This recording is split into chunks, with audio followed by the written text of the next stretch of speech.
Today we had a masterclass in Italian about the relationship between cinema and literature. It was very interesting.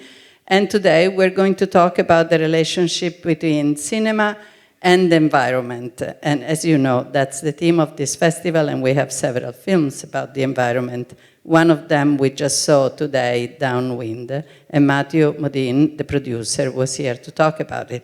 How green are movie sets these days, really? A lot of them say, we're so green, we're so environmentally friendly when you shoot a film, because we all know there's a lot of waste on a movie set.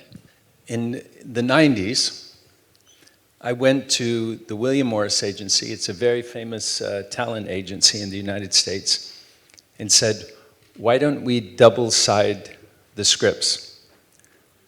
Io sono andato negli anni 90 in questa famosa agenzia di talenti negli Stati Uniti e hanno detto ma perché non raddoppiamo questi copioni?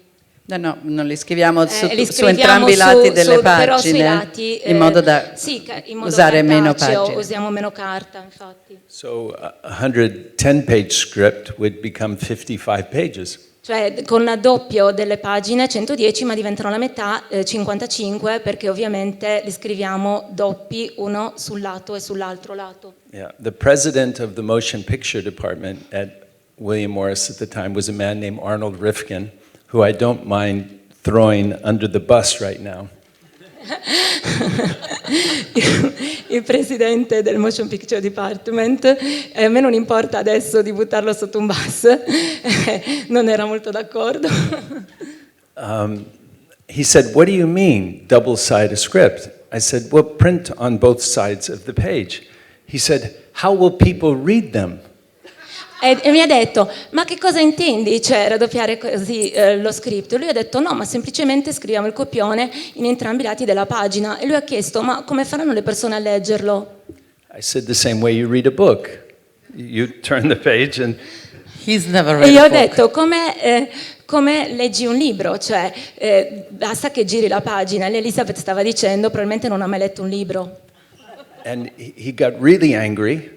And he threw the script down on the desk. He said, this is the way scripts have been made since the beginning of the show business, and that's how they're going to continue to be made. E lui si è veramente arrabbiato, ha buttato il copione per terra e ha detto questo è il modo in cui scrivono i copioni dall'inizio dell'era cinematografica ed è così che continueranno ad essere fatti. And he went back into his office and he slammed the door really hard. Brah! È tornato nel suo ufficio ed ha sbattuto la porta molto forte. And I said, what an asshole. E io ho detto, scusate la parola, You ho detto che stronzo. Stronzo, yeah. And I went to the basement where they make the scripts, where they print them. E sono andato nella cantina dove proprio stampano i copioni. And I asked the young people there, how difficult would it be to get a machine to make double-sided scripts? E ho chiesto ai giovani che lavoravano lì, ma è molto difficile avere una macchina che può scrivere i copioni su entrambi i lati? And they said, this machine does it. E hanno detto, ma questa macchina lo fa già. And I said, okay. I made a budget. I said, how many boxes of paper do we use every day, every week, every year?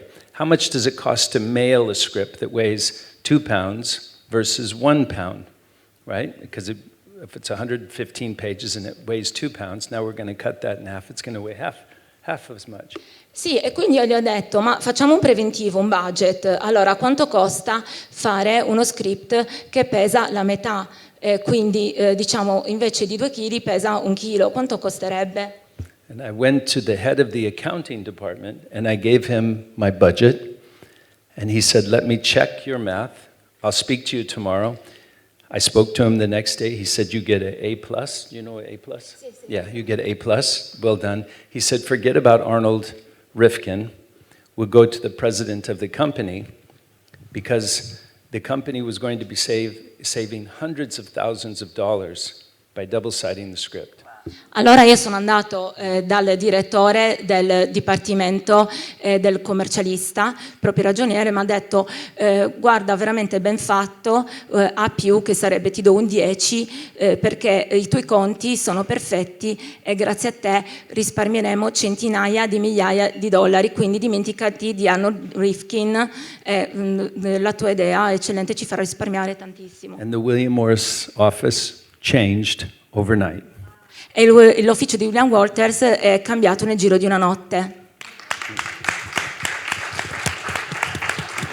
They just saw the dollars that they could save, not the trees. It was about money.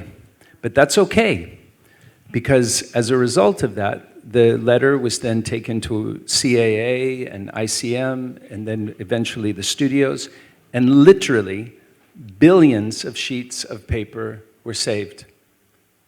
It was financial, yes, but billions of sheets of paper. That was the point of the exercise, was to save paper. So it's wonderful that they made a decision that was financial, but that's okay. Because if we're going to fix the world, it's okay if there's going to be somebody who's going to profit from making the world more sustainable. That's okay. We live in a world that thrives on commerce. We don't live so much in democracies anymore. We live in capitalistic societies. It's corporatocracy.